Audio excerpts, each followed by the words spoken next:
Hello everyone.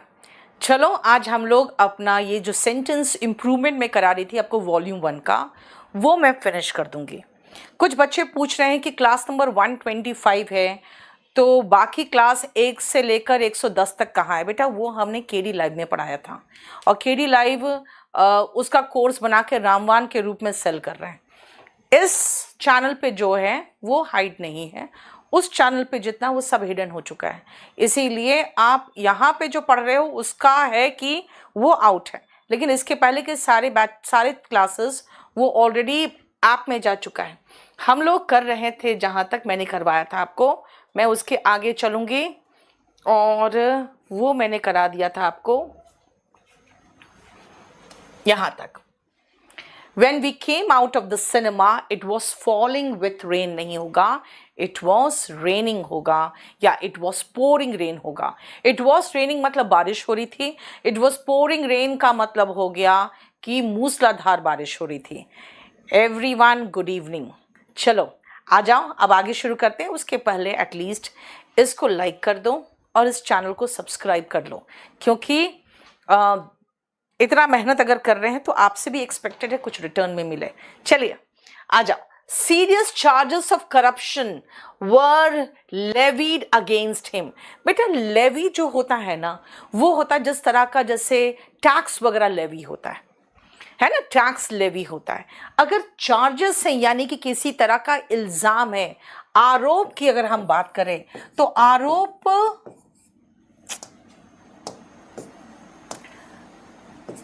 जो होता है वो लेवल्ड होता है।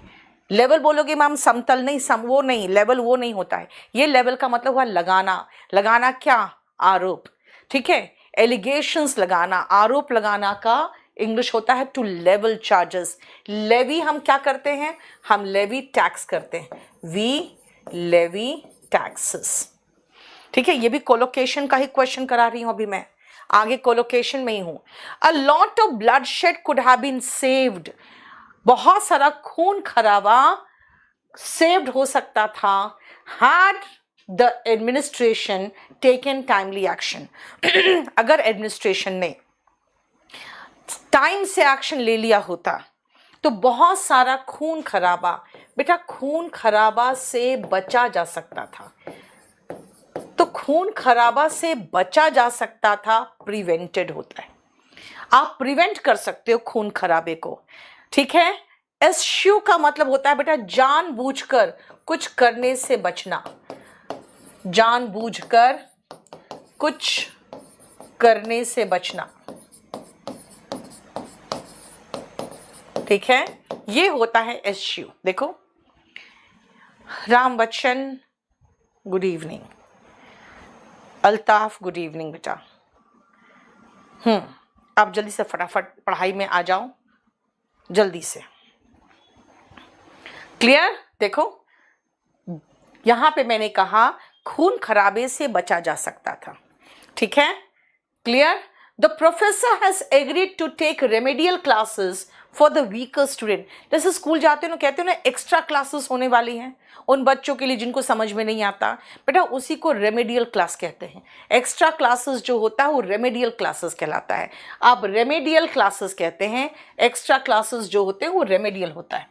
जब आप रेड्रेस करते हो ना, तो बेटा किसी तरह का आपको कुछ शिकायत हो उसको खत्म दूर करने के लिए रेड्रेस करते हैं, है ना। जैसे कहते हैं ना हमारे कुछ शिकायतें हैं उनका निवारण करना, तो इसका इंग्लिश होता है निवारण।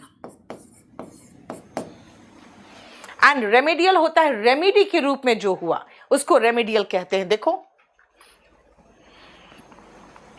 ठीक है, रेमेडियल होता है ये किया जाता है done to make something better.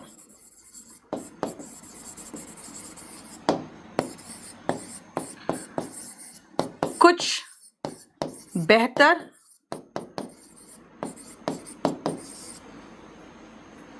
करने के लिए जो होता है उसको रेमेडियल कहते हैं। अब इसमें एक वर्ड रेमेडियल से ही रिलेटेड है, रेमेडिएबल। अब रेमेडिएबल है इसका मतलब जो रेमेडी जिसका है, दैट कैन बी करेक्टेड और cured, that can be corrected और क्योर्ड, यानी जो निवारण युक्त है, जिसका निवारण हो सकता है, निवारण युक्त।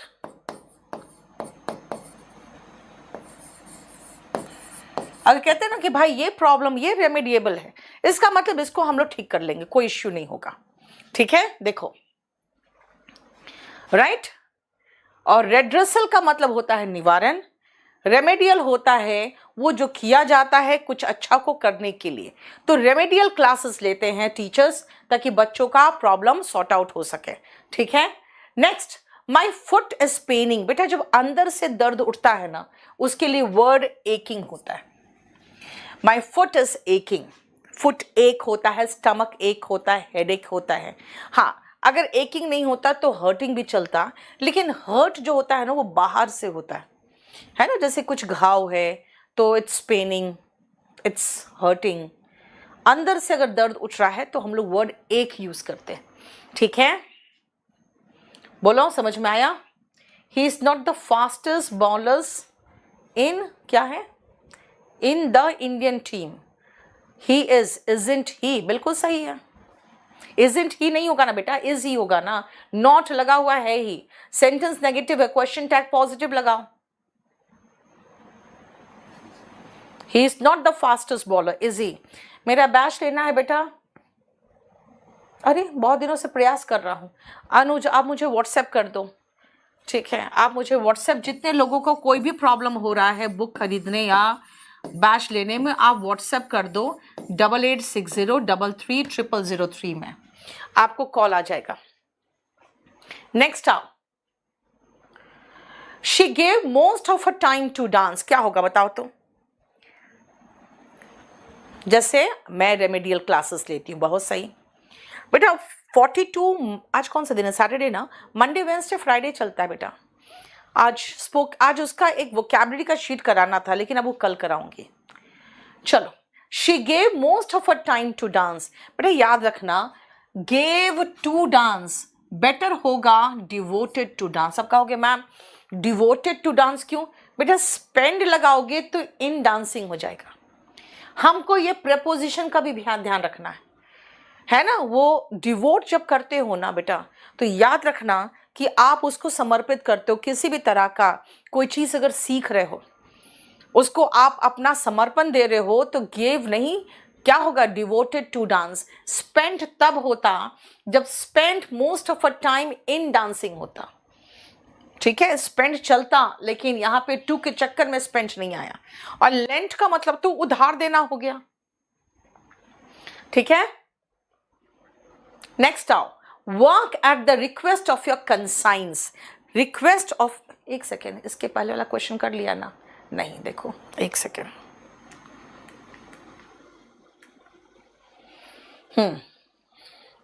नेक्स्ट आओ, work at the request of your conscience. बेटा कंसाइंस मतलब होता है आपका जमीर। आपके जमीर जो है ना, रिक्वेस्ट नहीं करता है कि प्लीज कर दो ना, ऐसे नहीं करता। ठीक है ना, वो क्या कहता है पुश करता है, एक तरह से बिहेस्ट करता है, बिहेस्ट ऑफ योर कंसाइंस। ठीक है ना, कोई अंदर आपका है ना, वो आपको रिक्वेस्ट नहीं करता, वो एक तरह का पुश करता है। तो work at the request of your conscience नहीं, बिहेस्ट ऑफ योर कंसाइंस। क्योंकि अंदर जो जमीर बैठा है बेटा, वो किसी को रिक्वेस्ट नहीं करता, वो एक तरह से प्रेशर देता है। मैराथन क्लास लो बेटा, मैराथन क्लास में नहीं लूंगी, ये सब अननेसेसरी टाइम वेस्टिंग काम नहीं करती मैं। मैराथन क्लास भैया, मैराथन क्लास और भी टीचर्स लेते हैं, मेरे भी उसमें लेते हैं, लेकिन मेरे बस की बात नहीं है। चलो नेक्स्ट आओ, Raju requested me to his birthday party tomorrow. बेटा कोई भी आपको अपने बर्थडे पार्टी में इनवाइट करेगा, इनवाइटेड। इंडल्ज का मतलब होता है लिप्त होना।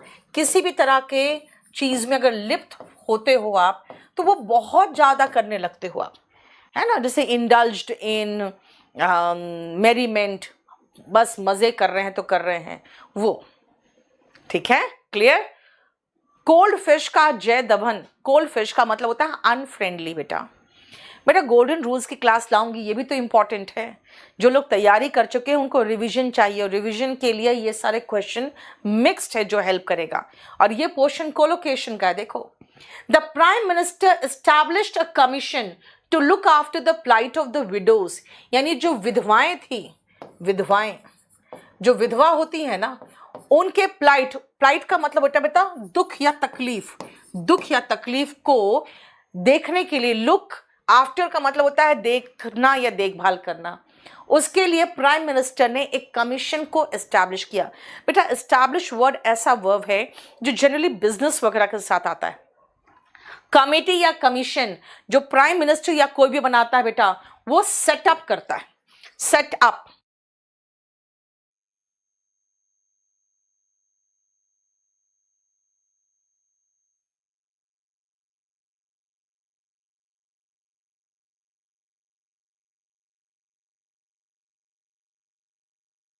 क्लियर? बोलो कोई प्रॉब्लम? 18 नंबर हो गया।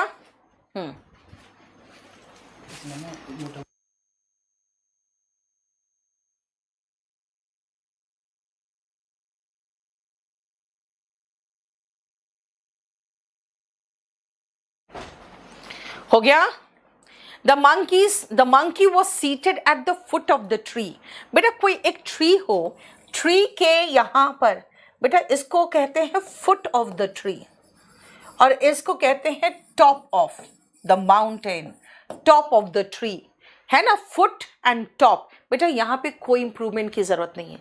रूट ऑफ द ट्री या रूट ऑफ द माउंटेन नहीं होता है, माउंटेन हो या ट्री हो, इसका जो ये वाला भाग होता है ये फुट ही कहलाता है। ठीक है, दोनों के केस में। क्लियर? देखो नेक्स्ट आओ।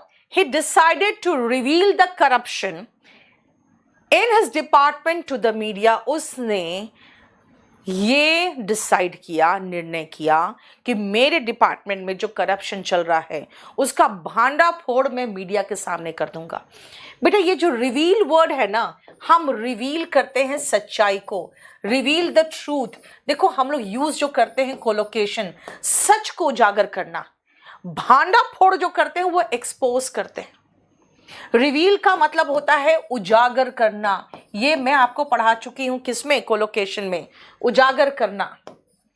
और एक्सपोज का मतलब होता है भांडा फोड़ना, है ना।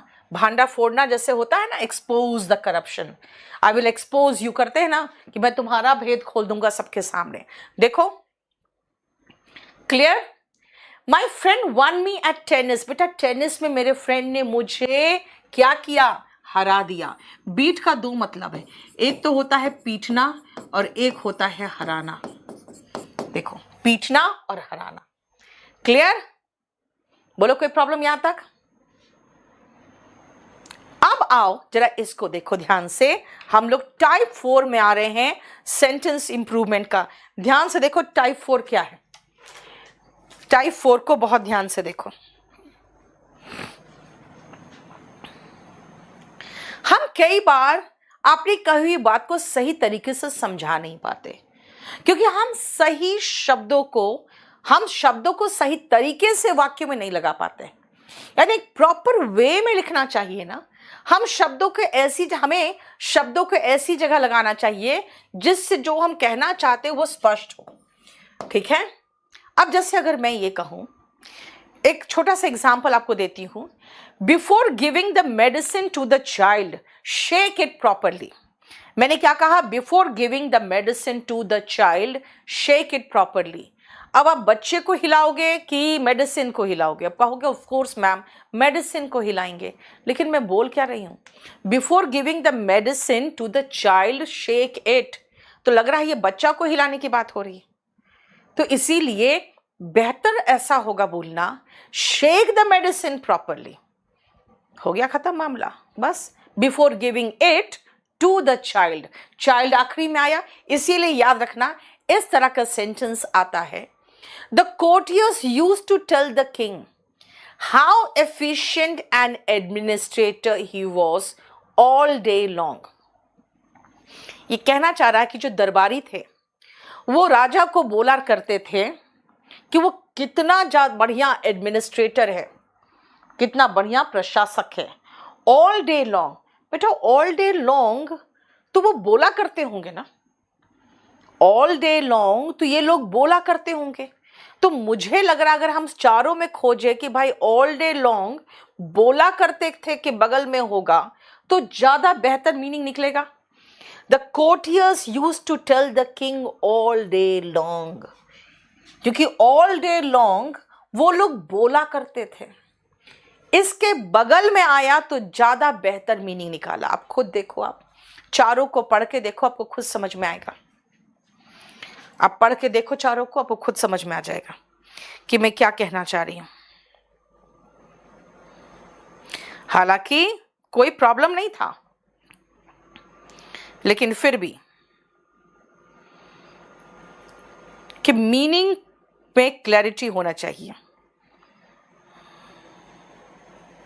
ठीक है, देखो नेक्स्ट आओ।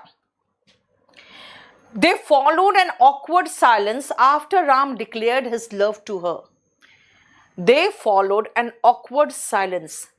यानी कि अगर मैं कहूं कि भाई क्या हुआ वहां पे, एक awkward silence आ गया पूरे रूम में after Ram declared his love to her. इसका मतलब है एक अजीब सा साइलेंस रूम में एक होता है ना, बिल्कुल जब आप बहुत कंफर्टेबल फील नहीं कर रहे हो, तो ठीक तो लग रहा है ऑकवर्ड साइलेंस। ये देखो, ये जानते हो क्या है, ये भी अगर देखोगे तो कोलोकेशन का ही पार्ट है, और कोलोकेशन का पार्ट है, लेकिन ये एडजेक्टिव प्लस नाउन, जो एग्जैक्ट एडजेक्टिव प्लस नाउन होना चाहिए ना। ऑकवर्ड साइलेंस मतलब एक अजीब सा साइलेंस, नो इंप्रूवमेंट, कोई जरूरी नहीं इंप्रूवमेंट करने का।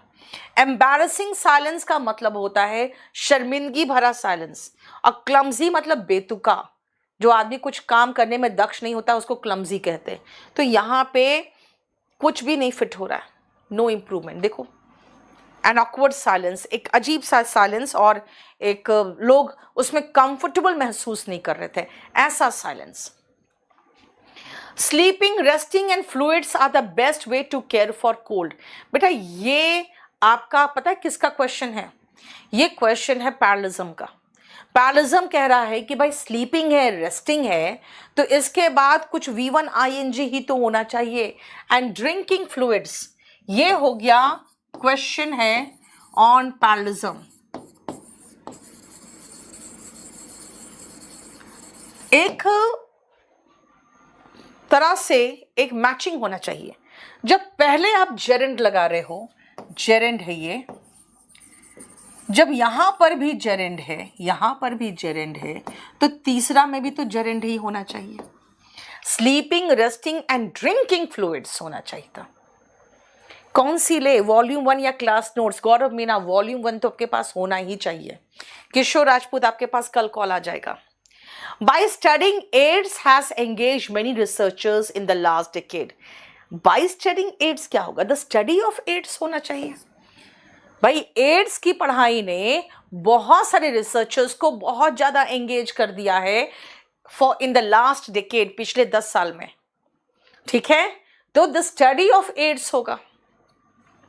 भाई मीनिंगफुल तो होना चाहिए ना, मीनिंगफुल होना चाहिए। देखो, A good scholar must be precise and possess originality. एक अच्छा स्कॉलर, स्कॉलर मतलब होता है जो अच्छा पढ़ा लिखा बंदा हो, है ना, जो एजुकेटेड हो, वो व्यक्ति को प्रिसाइज होना चाहिए, must be precise and possess originality. अब आप खुद देखो, फिफ्थ में मस्ट बी प्रिसाइज है, फिफ्थ में, एंड possess originality। देखो मस्ट के बाद वर्ब है एंड मस्ट के बाद वर्ब है, इसको एकदम सटीक होना चाहिए और इसमें ओरिजिनलिटी होनी चाहिए। कुछ लोग कहते हैं मैम प्रिसाइज एंड ओरिजिनल होना चाहिए। बेटा स्कॉलर में ओरिजिनल क्या होता है? अगर मैं कहूँ मैं ओरिजिनल हूं तो कोई कहेगा क्या मैं आर्टिफिशियल हूं? मैं अगर ये कहूँगी मेरे में ओरिजिनलिटी है, मैं कुछ भी लिखती हूँ वो ओरिजिनल होता है, तब कहेगा अच्छा ठीक है, बाकी लोग कॉपी पेस्ट मारते होंगे शायद। तो यहां पे समझ में आ रहा है, मैं नहीं कह सकती हूँ आई एम ओरिजिनल, मैं कहूंगी आई possess ओरिजिनलिटी, इसीलिए नो इंप्रूवमेंट होगा। देखो कि एक अच्छा जो स्कॉलर है उसको प्रिसाइज सटीक होना चाहिए and he must possess originality. देखो, can any spiritually dead man be so as to have no love for his native country? अब आप इसको खुद देखो, इसको आप खुद समझने की कोशिश करो, जरा देखो तो, और अपने आप समझ के बताओ कि इसमें क्या आंसर होना चाहिए।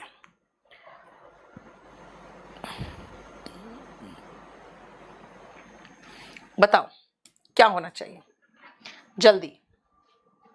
दीपक मैं ले लूंगी, कल 13 नंबर वो कैब कराना है ना, लगा दो कल सबका, ठीक है, शाम को 6 बजे का लगा दो। बोलो क्या होगा? इसका कहने का मतलब है, पूरा मीनिंग समझो, कि क्या कोई इंसान इतना स्पिरिचुअली डेड हो सकता है कि अपने देश के लिए उसके दिल में प्यार ना हो? मीनिंग समझो, बोलना क्या चाह रहा है। कह रहा है बेटा सारे क्वेश्चन लास्ट ईयर का है, मतलब प्रीवियस ईयर क्वेश्चन से कही है। Can any man be so spiritually dead? Can any man भी इतना आध्यात्मिक रूप से डेड हो सकता है, so as to have no love for his native country? देखो आंसर आपका ये सही लग रहा है। क्या ऐसा कभी हो सकता है कि कोई इंसान इतना स्पिरिचुअली डेड हो जाए, आध्यात्मिक रूप से डेड हो जाए? दीपिका, अगर 12th के लगभग में आप मेरा क्लास अटेंड कर रहे हो तो बेटा आपका फर्स्ट अटेम्प्ट में निकलेगा, फर्स्ट अटेम्प्ट में ग्रेजुएशन होते ही, जैसे इस बार 20, 20.5 और 21 साल के बच्चे निकाले हैं ना, वो सब वही है जो सालों से बस तैयारी कर रहे थे, पहला अटेम्प्ट दिए हैं बेटा, टॉप रैंकर्स में आए हैं। 15 नंबर वाला जो है, फिर सब ठीक है, ये सब टॉप रैंकर्स में जो है ना, सबका पहला अटेम्प्ट था, ठीक है। CHSL दिया, हो गया, नहीं लिया, क्यों? क्योंकि उनको पता था मेरा तो CGL में होगा ही होगा। Whenever I doubt about the meaning of a word, I look up my dictionary. जब भी मुझे अपने मीनिंग को लेके डाउट होता है, मैं डिक्शनरी देखता हूँ। Whenever I doubt about the meaning, उससे अच्छा क्या हो सकता है? देखे तो, Whenever I have a doubt about the meaning, ये तो ज्यादा अच्छा है। Whenever I am in doubt about the meaning, ये भी चलेगा। हाँ, बेटर कौन होगा? बोलो बेटा, मुझे डाउट है इसके मीनिंग को लेकर, और अगर मैं कहूँ मैं डाउट में हूँ इसकी मीनिंग को लेकर, हिंदी में दोनों चलता है, but I have a doubt, कहते हैं ma'am I have a doubt, है ना, ma'am I have a doubt, you don't say I am in doubt, I have a doubt, इसीलिए बेटर ऑप्शन 7 का ए है। Next, I in black and white must have your terms down, ये बहुत आराम से बनेगा, मीनिंग समझो और बताओ तो क्या होगा। Thank you Ashish Varma. चलो, I in black and white must have your terms down. बेटा मेरा सब्सक्रिप्शन लेना है तो आप जाके केडी लाइव ऐप को डाउनलोड करो प्ले स्टोर से, और वहाँ जाके बैच नीचे नीतू सिंह में जाओगे, नीचे बैच है बहुत सारा, उसमें कोई भी ले लो। अगर आपको करंट लेना है तो 42 लेना, अगर आपको वीडियो कोर्स लेना है तो आप 32 लेना। I must have your terms down, I must have your terms down in black and white, I must have your terms down in black and white. मुझे तुम्हारे जो शर्तें हैं उनको लिख लेना चाहिए ब्लैक एंड व्हाइट में, यानी कि मौलिक नहीं, लिखा हुआ, ठीक है, लिखा हुआ एग्रीमेंट चाहिए मुझे। I must have your terms down, down मतलब रिटन डाउन बेटा, इन ब्लैक एंड व्हाइट, ठीक है। अब ब्लैक एंड व्हाइट का मतलब ही होता है लिखित, इन रिटन। देखो, I must have your terms down in black and white. देखो, we have been credibly informed that the murderer has given himself up. इसका मतलब क्या हुआ?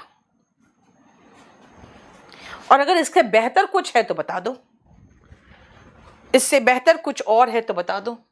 9th का सुनो, बोलना क्या चाह रहा है कि हमें क्रेडिबली यानी विश्वसनीय रूप से इंफॉर्मेशन मिला है कि जो हत्यारा था उसने हथियार डाल दिए हैं। गिवन हिम्स, गिवन माप का मतलब होता है हथियार डाल देना और हार मान लेना, तो बेटा इंफॉर्मेशन कैसे मिला है? विश्वसनीय रूप से। बेटा नो इंप्रूवमेंट, मुझे कुछ नहीं चाहिए इंप्रूवमेंट, और क्या लगाओगे? We have been informed, murder has credibly. बेटा क्रेडिबली कोई तो इधर उधर कर रहा है, एकदम कहीं नहीं जाएगा, विश्वसनीय रूप से ज्ञात हुआ है। ठीक है?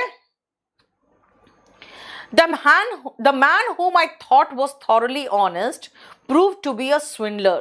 मैंने जो सोचा था जिस आदमी को कि एकदम वो बिल्कुल कंप्लीटली ईमानदार है, वो बदमाश, स्विंडलर मतलब धोखेबाज, बदमाश साबित हुआ। बताओ क्या होगा 10th का?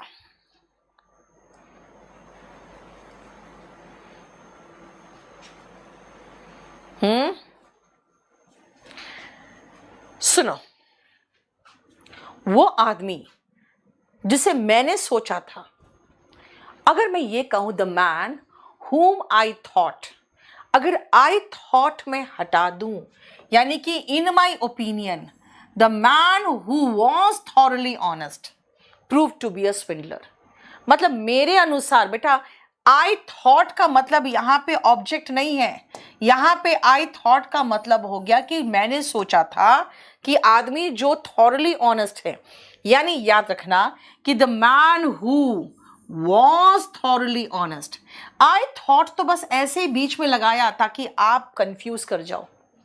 मतलब मेरे अनुसार the man who was thoroughly honest, ये हो गया बी, आंसर इज बी, क्योंकि यहां पे हमने सोचा था कि जो आदमी thoroughly honest है, यानी द मैन के लिए आ रहा है, सब्जेक्ट के लिए आ रहा है। The man who was thoroughly honest proved to be a swindler. In my opinion, the man who was thoroughly honest. ठीक है? क्लियर? ये आपका प्रोनाउन में लास्ट पॉइंट है जो मैंने पढ़ाया है। Riding upon his horse, the tiger jumped at him. ना भाई, Riding upon his horse, the tiger, tiger riding कर रहा था हॉर्स को, क्या मीनिंग गलत निकल रहा है? The tiger jumped at him while he was riding upon his horse. ये दे रहा है कंप्लीट मीनिंग। टाइगर कूद गया उस पर जब वो हॉर्स को राइड करता हुआ जा रहा था। मीनिंग समझो, ये मीनिंग क्लियर दे रहा है। The tiger jumped at him while he was riding a horse. देखो देखो 11th का भी। What do you for go to school? ये क्या मीनिंग दे रहा है? देखो तो जरा क्या होगा। पवन, इंग्लिश में मार्क्स तभी आएंगे बेटा जब इंग्लिश को आप पढ़ोगे, और इंग्लिश पढ़ने का तरीका जो होता है, सबसे पहले आप लोग जो नए नए टीचर्स आ रहे हैं ना, जो खुद भी पढ़ रहे हैं, आपको भी पढ़ा रहे हैं, खुद सीख रहे हैं, आपको सिखा रहे हैं, ठीक है, पहले उन पर विश्वास करना बंद करो। ठीक है? मुखर्जी नगर में ऐसे बहुत सारे टीचर्स हैं।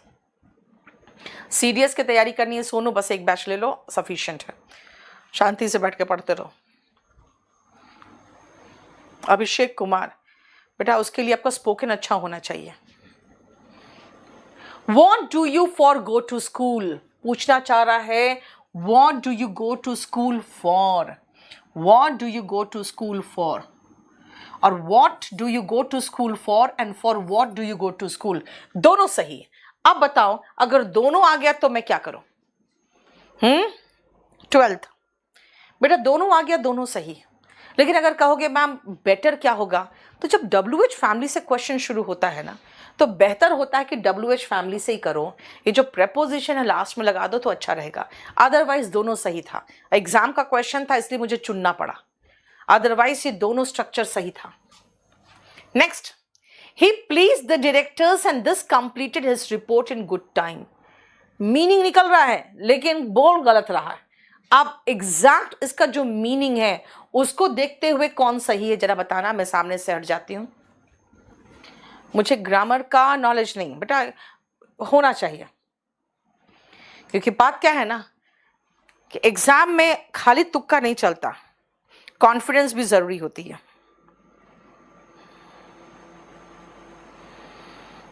जल्दी बोलो क्या होगा। सी पक्का। He pleased the directors and completed his report. ये क्या बेटा? B. He completed his report in good time.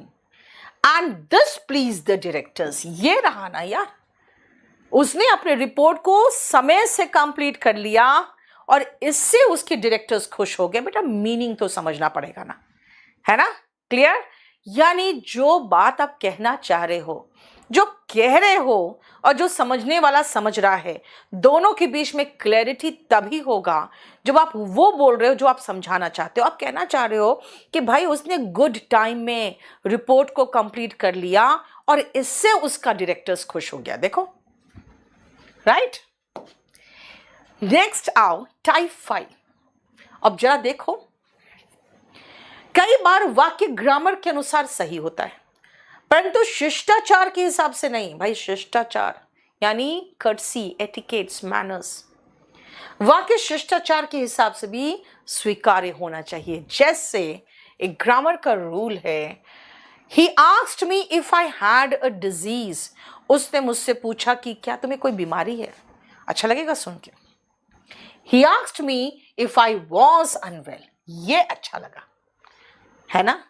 किसी से पूछोगे ना तुम्हारी तबीयत ठीक नहीं है क्या, ये पूछोगे ना, जाके क्या पूछोगे, क्या तुम्हें कोई बीमारी है क्या, थप्पड़ मार के भगाएगा। ऐसे एक प्रोनाउन का रूल है, you, he and I worked very hard. You, she and I got very good marks. अरे भाई तारीफ कर रही हूं ना, तो सबसे पीछे लास्ट में खुद को रखूंगी। ये शिष्टाचार, ये एटिकेट्स है। एटिकेट्स कहता है कि भाई कुछ गलती हुई है तो I, you and he made a mistake. खुद को दोष सबसे पहले दो। बेटा ये कुछ रूल्स होते हैं जो शिष्टाचार संबंधित होते हैं, ठीक है? प्रोनाउन में एक है और एक मैंने यहां लगाया, देखो। नेक्स्ट आओ, सिनोनिम्स आधारित क्या होता है? कई बार एसएससी मिस्टेक करती है, सिनोनिम पूछ लेती है और फिर सिनोनिम को आंसर मार्क कर देती है। भाई अगर नो इंप्रूवमेंट है तो नो इंप्रूवमेंट मार्क करो, ठीक है? सिनोनिम उसके मीनिंग को बेहतर बना नहीं दे रहा है। जैसे she left the room contrite, She left the room feeling contrite. Contrite का मतलब ही होता है ये, उसने रूम से वो निकल गई फील करते हुए। क्या contrite का मीनिंग है? Sorry for what she had done, repentant, rueful, ठीक है ना? Contrite का मीनिंग हो गया rueful, repentant, sorry for what you have done. Meaning ये है लेकिन न्यू इंप्रूवमेंट होगा। क्यों? क्योंकि भाई मीनिंग थोड़ी पूछा है। बेटा पटना मीटअप ऑलरेडी होने वाला है। पटना सेमिनार में मैं आ रही हूँ 25 को, बापू सभागार में। जरूर मिलने आना अगर पटना के आसपास के हो तो, ठीक है? नेक्स्ट आओ, to alleviate the pain of losing his only son He took up meditation. Meditation को उसने अपना लिया क्योंकि उसने अपना इकलौता बेटा को खो दिया था। To alleviate the pain यानी कि to lessen the pain। लेकिन बेटा lessen इसका सिनोनिम होगा। Alleviate का मतलब होता है to lessen यानी कम करना, in order to feel better, बेहतर महसूस करने के लिए। बेटर महसूस करने के लिए आप क्या किए? मेडिटेशन अपना लिए। तो इसका मतलब है एलिविएट का यहां कोई सिनोनिम नहीं है बेटा। सिनोनिम तो ये हो जाएगा लेकिन लेसन अकेला नहीं है। एलिविएट का सिनोनिम, एग्जैक्ट सिनोनिम होगा मिटिगेट। लेकिन मुझे सिनोनिम नहीं पूछा, पूछा है क्या ये वर्ड यहां फिक्स्ड सही है? बिल्कुल सही है ना? कम होगा वो पेन तो बेहतर फील होगा, एलिविएट, ठीक है? अब आओ, कुछ क्वेश्चंस आते हैं फ्रेजल वर्ब से भी। सेंटेंस इंप्रूवमेंट में मैंने आपको सब कुछ का रूप दिखाते आ रही। The workers looked run down. Run down का मतलब एग्जॉस्टेड। बेटा रन डाउन का दो मतलब है, एक तो क्रिटिसाइज, जैसे कि never run down your friends in public, और दूसरा रन डाउन का मतलब एग्जॉस्टेड। देखो थका हुआ, वर्कर्स थके हुए लग रहे थे। She did not hand in her homework after the summer vacation.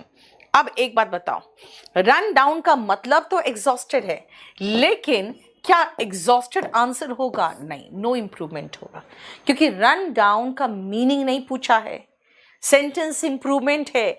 Run down का मीनिंग तो एग्जॉस्टेड है, लेकिन हमको एग्जॉस्टेड वर्ड लगा के कोई मेरा मीनिंग बेहतर तो हो नहीं रहा है ना? She did not hand in her homework after the summer vacation. बेटा hand in का मतलब होता है सबमिट करना, हैंड ओवर मत कर देना, हमें नो इंप्रूवमेंट चाहिए। हैंड ओवर जैसे यहां से उधर दे देना, हैंड इन का मतलब काम खत्म करके बेटा सबमिट करते हो, ठीक है? क्लियर? बेटा सीपीओ के लिए अलग से एक बैच भी है सीपीओ का, वो देख लेना।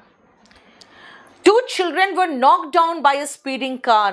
बेटा knock down का मतलब ये होता है कुचल देना, run over, कुचला जाना। लेकिन हमें इसकी जरूरत ही नहीं है, नो इंप्रूवमेंट। क्यों भाई? मीनिंग तो सही निकल रहा है, हम उसके बदले में और क्या लगाएंगे? पुल डाउन का मतलब तो जैसे होता है डिमोलिश करना, मकान वगैरह जो गिरा देना, डिमोलिश। टर्न डाउन का मतलब होता है टू रिजेक्ट, जैसे ही टर्न डाउन माई ऑफर, उसने मेरे ऑफर को रिजेक्ट कर दिया। ब्रिंग डाउन द गवर्नमेंट, नीचे लाना, ठीक है? देखो, Gita said that she had never viewed across a book she liked so much. Gita ने कहा कभी भी मुझे ऐसी किताब नहीं मिली जितना जो मुझे बहुत पसंद आए। बेटा कम अक्रॉस होता है, come across is to get by chance, मिलना। I came across my friend, मैं अपने फ्रेंड से मिला।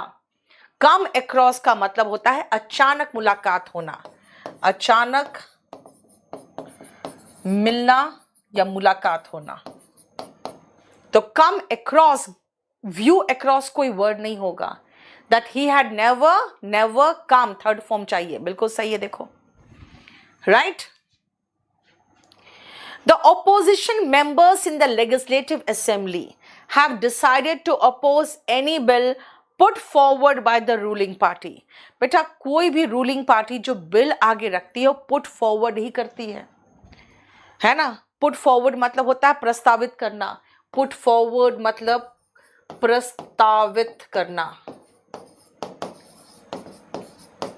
इसका मतलब है मुझे कुछ नहीं चाहिए यहां पे, no improvement. Render, you render help, collocation, कभी भी आप किसी को हेल्प करते हो यू रेंडर हेल्प, बाकी और कुछ नहीं है। देखो, ऑपोजिशन मेंबर्स ने कहा कि जो भी बिल प्रस्तावित किया जाएगा रूलिंग पार्टी के द्वारा, पेश किया जाएगा, पुट फॉरवर्ड मतलब पेश करना, उसको हम उसका विरोध करेंगे, ये कहा है। There will be a black murder when she hears this. बेटा ब्लैक मर्डर नहीं होता है, ब्लू मर्डर होता है। ब्लू मर्डर का मतलब होता है हो हल्ला। ब्लू मर्डर, ब्लू मर्डर एक ईडियम है, इसका मतलब होता है हो हल्ला। जब वो इसे सुनेगी तो हो हल्ला मचा देगी। लो, जब वो इसे सुनेगी तो हो हल्ला मचा देगी। Blue murder, idiom and phrases जो मैं शीट्स कराती हूँ क्लास में, उसमें ऑलरेडी है। If you put your heart to it you will be a winner. अगर तुम अपना मन, अपना दिल इसमें लगाओगे तो तुम विनर होगे।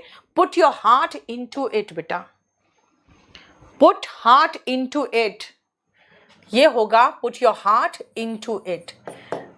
हार्ट इनटू इट का मतलब हो गया मन लगाना। अगर तुम अपना मन लगाओगे तो तुम जरूर जीतोगे, ठीक है?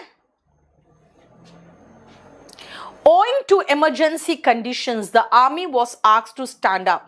Emergency condition के कारण आर्मी को कहा गया था भाई तैयार रहना, stand by, be ready. Stand by का मतलब होता है बी रेडी। जब भी आपदा कोई आता है आर्मी को रेडी कर दिया जाता है। स्टैंड अप का मतलब तो खड़ा होना, स्टैंड आउट का मतलब होता है बिल्कुल अलग सा दिखना, है ना, इसीलिए स्टैंड बाई। देखो श्रीकांत, पहले से बेटा टोकन, पहले से आप अपना वो ले लो पास, वरना वहां भीड़ होगी तो हम लोग सिर्फ पास वाले को ही अंदर जाने दे पाएंगे, ठीक है, विदाउट पास नहीं। कभी कभी हम शब्दों के अर्थ में कंफ्यूज कर जाते हैं और इसीलिए उसका गलत प्रयोग कर देते हैं। इस पर भी कुछ क्वेश्चन एक दो करा दिया है मैंने, देखो।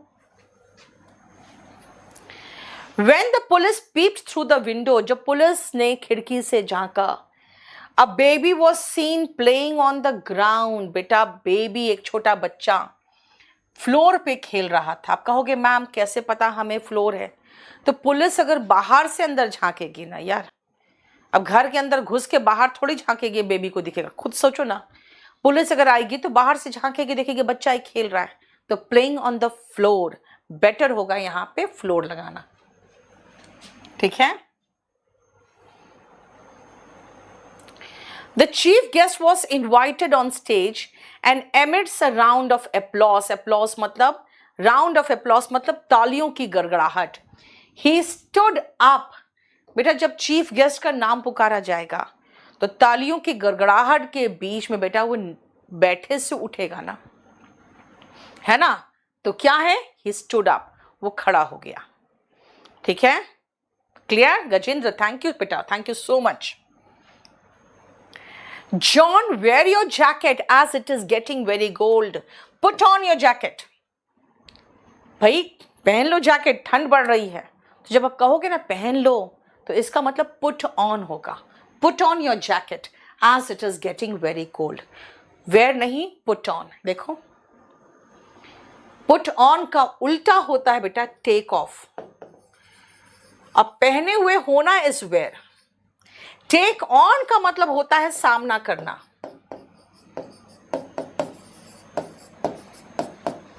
गेट ऑन सवार होना, ठीक है। Next, the strong breeze blew his cap away. बेटा कैप आपका तब उड़ेगा जब तेज हवा बहेगी, और जो ब्रीज होती है ना बेटा, ये हल्की बहती हवा होती है। स्ट्रॉन्ग ब्रीज नहीं होता है, स्ट्रॉन्ग विंड होता है, क्योंकि विंड का मतलब हुआ पवन, स्ट्रॉन्ग विंड पवन, ठीक है। अब लीगल टर्म्स पे भी एक आध क्वेश्चन हो सकता है, उसको मैंने अलग किया है, मैंने सारे टाइप्स अलग किए। द जज पास्ड एन ऑर्डर, जज ने ऑर्डर पास किया that the convict, convict का मतलब होता है दोषी, must be hanged to death। बेटा hanged to death नहीं, hanged till death होगा।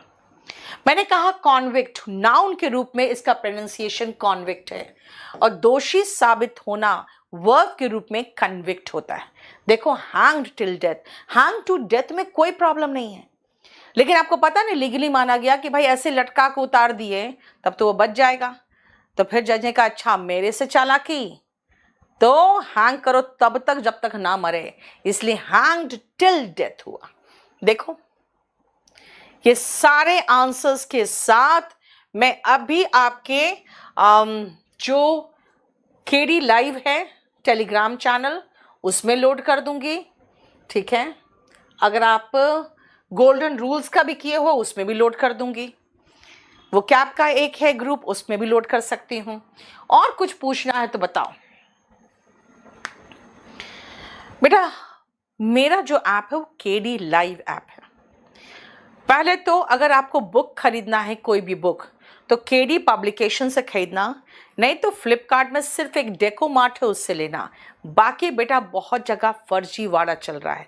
अगर आप फर्जी बुक मंगा लिए और आपको कूपन कोड नहीं मिला या कूपन कोड रॉन्ग है, तो प्लीज़ मुझसे किसी तरह का एक्सपेक्ट ना करें कि मैं हेल्प कर सकती हूँ, क्योंकि कूपन नहीं है, कूपन उसमें है ही नहीं, तो कोड कहाँ से दूंगी आपको, ठीक है। इसीलिए सिर्फ फ्लिपकार्ट में डेकोमार्ट से, और नहीं तो केडी पब्लिकेशन से बस। दूसरा है, मेरा कोई भी कोर्स चाहिए, आप सबसे पहले जाइए केडी लाइव ऐप में, उसको डाउनलोड करो, थोड़ा सा नीचे जाओगे तो नीतू मैम्स बैचेस दिखेगा। आप उसमें क्या लेना है, अगर आपको लाइव बैच खरीदना है तो बैच नंबर 42 लेना। अगर आप 42 बैच लोगे तो बेटा ये 2500 का है।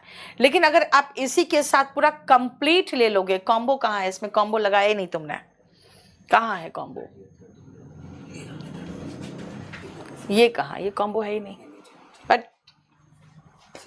बेटा अगर आप इंग्लिश स्पेशल के साथ साथ पूरा कंप्लीट कोर्स लोगे तो आपको सिर्फ 3500 का पड़ेगा, वो कॉम्बो कोर्स है सभी के साथ।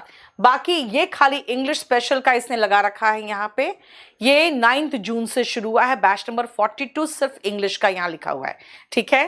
अब अगर आप वीओडी लोगे तो आप 32 का वीओडी लोगे, इसमें आपको कंप्लीट टेस्ट पेपर सब मिल जाएगा, राइट।